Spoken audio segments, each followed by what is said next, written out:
Welcome everyone to Architecting, and I am so excited today to have with us as our guest Bryce Batts, who is a recruiter and career coach from Bryce Batts Coaching. Welcome, Bryce. Thank you, Angela. I'm so excited to be here.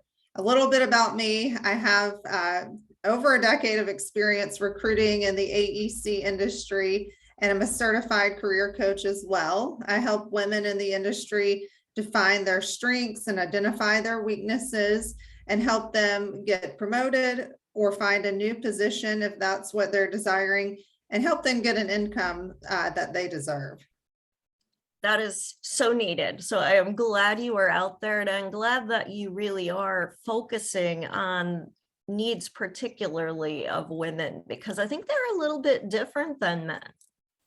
Definitely. So I had some questions for you that are very much related to our current job market, which is kind of unique from where we've been in past years where things were scarce. It's an employee's market now. And that can lead, though, to a little bit of desperation on the part of employers who need someone now for a project or a deadline, and overinflated wages. But does that also mean that there's going to be instability in the future? And what questions should people ask? What kind of things should they be aware of to make sure they're not getting lured into something that isn't really going to benefit them? That's a great question. I was working with a candidate recently, a client of mine, who was moving from Maryland to Raleigh, and she's an architect, and had 6 interviews with 6 different companies. And money talks. Honestly, she had decided and ranked which company she was most interested in, but ended up going with the company that offered her the most money. So I think it's important to ask questions up front, as in, how did they handle COVID last year? Did they make any layoffs? Did they have to cut back on 401ks? Did they have a salary decrease or reduced hours? And then also ask how they handled 2008, when we saw a lot of architects leave the industry because of so many layoffs. So ask them how they handled that. You know, you want to know what stability the firm can offer. I also think Glassdoor is really great for reading company reviews. And then just do some more digging. Are they a small, mid-size, or large firm? Are you going to be just a number? What's their backlog like? You know, do they have are they an established firm with a good backlog of work? And what are their projections for the next year? What are their standard bonuses and raises? You know, if they ended up countering and giving you more money to bring you on board, are you still going to be eligible for a raise at the end of the year? Or when are they going to do that review? So lots of things to keep in mind. Yeah, absolutely. Absolutely. And in that vein, what are some of the most important non-salary things that women especially should be looking to negotiate? Yeah, I think it depends on what you value most, but I tell all of my clients, always negotiate. If you don't negotiate, then the company is going to say, well, probably could have gotten her for a little bit less. Instead, you want to let them know what your value is. So if you're somebody who likes to use all of your PTO, you may want to negotiate the time off that you have. Ask for an extra week or at least a couple more days. Do they offer flex hours? Obviously, lots of women are taking their kids to school in the morning, or maybe they're looking after an elderly parent. So do they offer flex hours? Is that something you can negotiate? Can you work from home, remotely, full-time, or even a hybrid schedule? And what does that look like? You want to make sure that they're not going to bring you in remotely at first and then decide they want you back in the office, because obviously that's going to put a kink in your schedule. And then make sure the career path is a clear one. You want to know that up front. You know, how long is it going to take for you to be promoted? And then, do they reimburse tuition or continuing education? These are all things that you can negotiate when you're taking the job. It's best to ask all those questions up front, know exactly what you're getting into, and get it all in writing. Yeah, that is a good point, because people are most willing to do that when you don't work for them. Once they got you, it's a little easier for them to say no. Right, exactly. Yeah, and I think that you also brought up a great point. I love that you said if you don't negotiate, they question your worth, and that is something I always say as well. If you don't think you're worth something, how do you expect other people to think that? So by asking for more money, it isn't even about the money, even though that's Right. important as well. It's about how they perceive you. Definitely. And like you said, right now it's an employee's market. So ask. Why not? Yeah, the answer is always no if you don't ask, right? Exactly. So another thing that I just want to get your thoughts on are the whole idea of women leaving the profession. We know that they start out in practice at about the same rate as men, but we're seeing that they don't stay. And they're especially missing from the leadership roles in firms. And I just want to get some of your thoughts on what's the dynamic behind that, and what advice might you give to encourage people to stick with it and to pursue those leadership positions. Yeah, I think when you're starting off as a young architect, you want to be a sponge. You want to ask lots of questions. You want to make sure you know who leadership is and be in constant communication with them. You know, average salaries for men are higher than women based on years of experience. You know, average starting pay, and I read this on ourconnect.com. It says average pay is probably a discrepancy of a few $1,000s when you begin, but then it grows wider to almost 15% in Wow. the end. So I think in architecture, a lot of men and women leave because of pay, because of the hours, but women especially, because things are starting to shift, but women typically, you know, have to do more things at home. They bear the brunt of all the responsibilities with the kids. It's hard to juggle everything and work 60 hours a week. It's just not sustainable. So then women are leaving the profession. So I think asking for the money up front, like we were saying earlier, and then advocating for yourself each year. You have to be your own advocate and make sure you're staying connected and plugged in. Yeah, that's so important, to be your own advocate. And a lot of people don't. They think that people see them and will automatically read the tea leaves and understand and recommend and usher them down a career path, but that isn't how it works. Exactly. And not to vilify men, there's great men out there.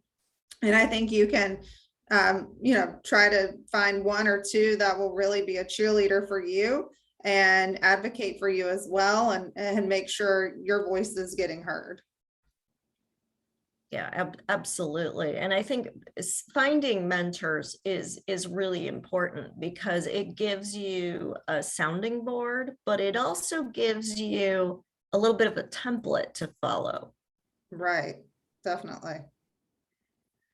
So another common question that a lot of people have is, how do you move ahead if you're only able to work part-time? Some women have found themselves needing or wanting to take a career pause, maybe for a few months or even a few years, but then it's a little bit tougher to have the right skill set to re-enter the workforce. I was just working with a client of mine on something very similar where she took a couple years off. She was a single mom. She had to take some time off to be with her kids. And when she went back in, she took a role that was a little bit different within the firm. So I think, number one, if you're going to step away and come back, you have to be open to a slightly different opportunity. Maybe you're not going to go back into the same exact position that you left. But I also think just staying plugged in, make sure you're networking. That's the most important thing. So even if you decide to work part-time, keep talking to leadership, keep going to those industry events, make sure you're talking to other people within the industry. You don't want them to forget who you are. And I cannot stress enough how important networking is, whether it's via LinkedIn or just picking up the phone and calling people, taking them out for coffee or dinner or whatever it may be, seeing them at your kids' soccer game, but just making sure you're staying front of mind.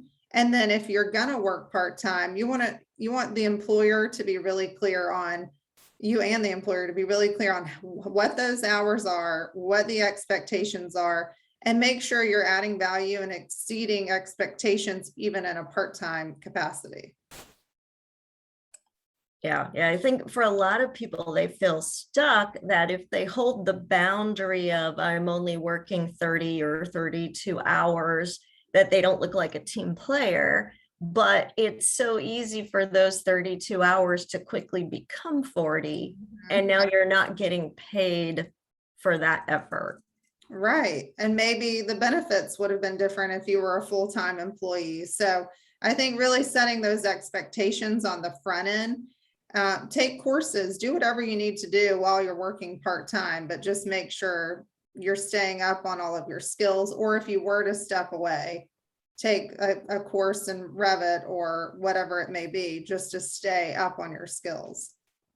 So if someone has not done that and they've stepped away and now they're saying, oh, what do I do? What would you tell them? Yeah, I would say you're not starting over. You've got your past skills and abilities. You're just starting again.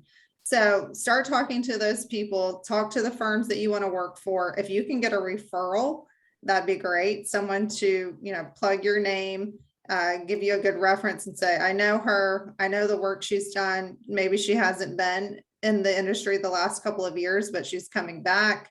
Someone to advocate for you again, and then show them what you can do. And again, maybe you have to take a little bit of a pay decrease, but will you have a review at the end of the year or after 90 days? Can you sit down and reevaluate, hey, if I've done a good job, or if I've gotten this certification, what are my chances for a raise here or a bonus? Yeah. So it goes back to that whole negotiation discussion and being really clear on what you're looking for. Yeah. So let's kind of go to the other end of the spectrum. We talked about fighting to be in the world of architecture firms and have a career path there. But what if you're saying, I don't want to do that? What advice do you have if someone's looking for an alternate career path? How do they even know what's out there? And how do they keep their architecture skill set relevant as they look at other career options? Sure. Like we were saying earlier, men and women end up leaving the profession because of pay, lack of promotions, or lack of opportunity, professional development. They're looking for meaningful work and maybe they're not finding it in architecture anymore. So I really think it starts with getting quiet and doing some soul searching to decide what you want to do next. And when I'm working with a client, I have them ask themselves some very specific questions. What skills do you have that are transferable? So what skills have you developed that you could use within a different industry? What do you love to do? What really makes your heart sing? What do you want to do on a daily basis? Or what have you always dreamt of doing? Obviously, I think those seeds are planted for a reason. So what keeps coming up that you would like to do? What do other people say you're super fantastic at, whether it's friends, family, your boss, coworkers, like always asking you to do this particular thing because you excel at it. What courses have you dreamed about taking? Obviously, there's some interest there. And if you didn't have to worry about taking a pay cut or what other people thought about you, what would you do? Oh, I love that. I love that because you're looking for the clues, right? And what is my heart-led mission? What do I love? And that it's okay to align with your passions, even if that doesn't look the way somebody else thinks it should. Exactly. And I just think no experience is wasted. So you can always use those things and those skills that you've developed earlier in life. Yeah, definitely. I don't know if you've heard this from some of your clients, Pat, but one of the things that I've experienced going to school was there was a point around the second year where I could feel my brain shifted and I knew I would never be able to see the world the same way again. Wow. I had a different perspective now, and that would always be with me no matter what I did. I didn't have to be an architect to see the world through that lens. Right. I think that's so interesting because things will shift and you're going to see the world a new way as you learn more, as you grow as a person, and then you can use those that knowledge and experience moving forward. Yes, yes. Thank you so much, Bryce. So I also wanted to get your thoughts on remote working, something we've all had, got thrown into the pool to sink or swim on in the last 18 months, but aspects of it are sticking. People are starting to realize that physically being present isn't necessarily required.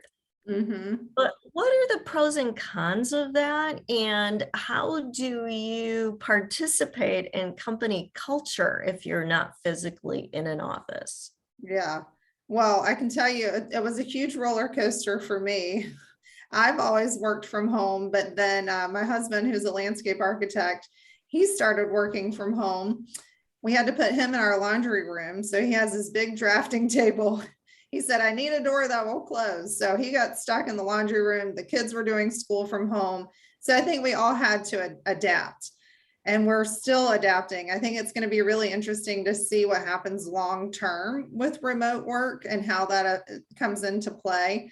I can tell you with the great resignation, 1 in 4 people are looking to leave their jobs. And a lot of them that I've spoken with, and research shows that they're leaving because, they did get quiet during COVID last year, figured out what they really wanted, and they want more flexibility. They want more work-life balance. So I definitely think if we're not going to be fully remote, firms are going to have to look at the hybrid work. I think organizations have to adapt to this massive remote work experience and kind of reinvent their processes and touchstones so that does align with their culture. There are challenges, as you mentioned, staying plugged in. Maybe as a leader, you pick up the phone more often and call your people who are working from home. Maybe you have virtual happy hours. So from a leadership perspective, they have to stay in touch with their employees, but the employees have to do that too. The employees need to be picking up the phone. Obviously, you're going to see each other over Teams. Maybe they're messaging each other on Slack or whatever tool they use, but constant communication is really going to be key. Asking the right questions, staying plugged in, so you are staying visible to leadership. And then if there are in-person meetings, occasionally showing up for those, but just always asking the right questions and really staying in touch. Yeah, that is great insight. This idea that you would consciously communicate, but not necessarily only about work. Mm-hmm. So that it starts to mirror the experience of being in the office where you have just, oh my God, this morning was so crazy. And this is why I'm 10 minutes late. We don't have those conversations Right. when we're only having scheduled project meetings on Zoom. Exactly. And obviously everyone has Zoom fatigue. So thinking of other ways that you can connect as well, keeping it fun. And that's up to the organization too. They've got to be agile. They, have got to reinvent how they're going to keep their employees connected and stay in touch with everyone. Yeah, yeah. And I personally kind of welcome the phone conversations. It's a relief to me not to have to be on screen. Right. Maybe you can throw your hair in a ponytail, put on your sweats, and just talk over the phone occasionally. Yeah. And another great point that you made that I want to talk about a little bit more is this idea of feeling engaged and like you belong. So colleges and universities have been looking at this problem for years because it's a huge investment to recruit a freshman student.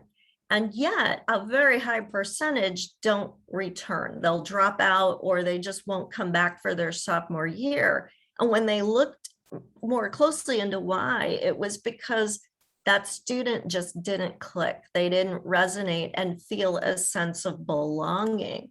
So you'll see that universities have all stepped up their game in terms of how do we reach out to you? How do you not fall through the cracks? Do you think that there will be a similar thing going on in workplace? I do, because it's so easily, if you're working at home, it's so easy to disconnect from the company or to not feel a part of their culture. So I do think it's important for firms to maybe onboard in person, or say for the first 3 months, we're going to be in the office 3 days a week or whatever that may look like before you go fully remote, to try to get you ingrained in the culture. And then, like we were saying, just picking up the phone, having that constant communication. So they do feel like they're part of the group and they're being seen. They're not just out on an island at home alone. Like, no, you are part of this company. You are part of the culture. We see you. How can we help you? Great. Yeah, I think those are great tips. And if you happen to maybe be the only person in your city working for a particular company, as that is happening more and more, how do you stay included then? Because you can't just drive into the office. No, and so I think then it's important to maybe occasionally, if you can get on a plane or drive, whatever that may look like, go to the company occasionally. I think there has to be check-ins, or maybe there's a company trip twice a year, something to keep you plugged in so you can, be face to face with leadership and your coworkers, and then everybody goes back home again. Yeah, so you've developed that bond then that makes it more meaningful then for the virtual communication. Exactly. And like you said, it doesn't always have to be from a professional aspect. Maybe it's a team building weekend that they're doing in person safely outside somewhere, or, maybe it's a company picnic where people from the region can come in for a full day, something just to keep everybody connected. And so that company culture can really penetrate the entire company, whether they're remote or not. Yeah, that is a really great point. That we can get more creative about what socializing looks like in the workplace.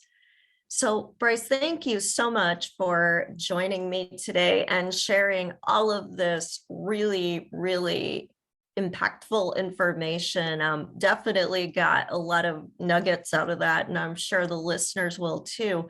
How can we find you if people want to work with you more? Oh, sure. I'm on LinkedIn. My name is Bryce Batts, BryceBatts. So I'm on LinkedIn a lot. Instagram at Bryce Batts. And then I have a Facebook group as well. Again, if you look up my name, you'll find me, Bryce Batts Coaching. And I like to share lots of tidbits in the group about interviewing, working on your resume, job searching in general. But this has been super fun. I feel like we could talk a couple more hours about this. Definitely, definitely. And everyone in the audience, if you found this helpful, I know I did, please show your appreciation for Bryce. Take a screenshot from any of the podcast cover or from any of the promo that we share in social media and tag Bryce. Let her know what you thought. Let her know what touched you in what she had to say. I know she would very much appreciate knowing that. I would love that. And I'd love to connect online as well. All right, great. Well, thank you again for being here. And just so the listeners know, Bryce and I are working on a workshop that we're kind of excited about. So stay tuned for that. And it is going to be all about this idea of working on your own terms. So we're really excited to put that together and offer that to all of you. So stay tuned. Yes, to be continued. All right. Take care, everyone. Thank you.